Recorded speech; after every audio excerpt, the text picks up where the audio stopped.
இன்று நாம் காணப்போவது ஆனந்த நடனத்தில் மகிழ்ந்து காட்சியளிக்கும் நர்த்தன விநாயகர்.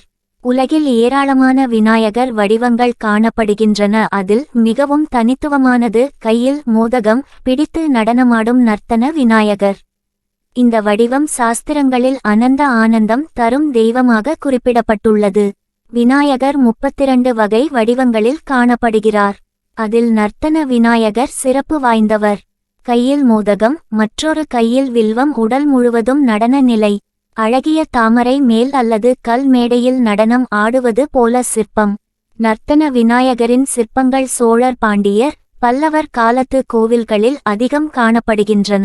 ஒருமுறை சிவபெருமான் ஆனந்த தாண்டவம் ஆடிக்கொண்டிருந்தபோது விநாயகரும் மகிழ்ந்து தந்தையுடன் சேர்ந்து நடனம் ஆடினார் என்பதே நர்த்தன விநாயகரின் புராண கதையாக கூறப்படுகிறது. மோதகம் சாப்பிட்டு ஆனந்தமாக இருப்பது போன்று உலகிற்கு மகிழ்ச்சி வளம் செழிப்பு தரும் தெய்வமாக இவர் வழிபடப்படுகிறார். இந்த நடன வடிவம் சங்கீதம், நடனம், கலைகள் அனைத்திற்கும் ஆதாரமாக கருதப்படுகிறது. பல இடங்களில் நர்த்தன விநாயகர் ஆலயங்கள் தனிப்பட்ட சிறப்புடன் உள்ளன. சிதம்பரம் நடராஜர் ஆலயம் அருகே கூட நர்த்தன விநாயகர் வடிவம் காணப்படுகிறது. கலைஞர்கள், நடன கலைஞர்கள், இசை கலைஞர்கள் இவரை வழிபடுவர். ஒரு சிறப்பு கலை திறமை வளர வேண்டும் என்ற விருப்பத்தோடு நர்த்தன விநாயகரை வழிபடுவோர் அதிகம். பிரசித்தி பெற்ற கோவில்கள் தஞ்சாவூர், மதுரை, காஞ்சிபுரம் மற்றும் பல இடங்களில் இவரின் சிறப்பு வடிவம் காணப்படுகிறது.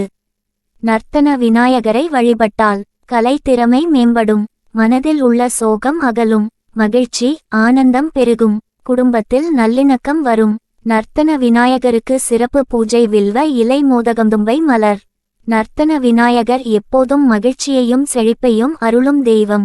இந்த ஆனந்தம் நிறைந்த தெய்வத்தை வழிபடும் ஒவ்வொருவரும் கலைகளில் சிறந்து விளங்குவர். உங்கள் வீட்டில் இருக்கும் விநாயகரின் சிறிய வடிவமே கூட நர்த்தன விநாயகராக கருதி வழிபட்டால் வாழ்க்கையில் நல்லவை நடைபெறும். இடைக்கோடு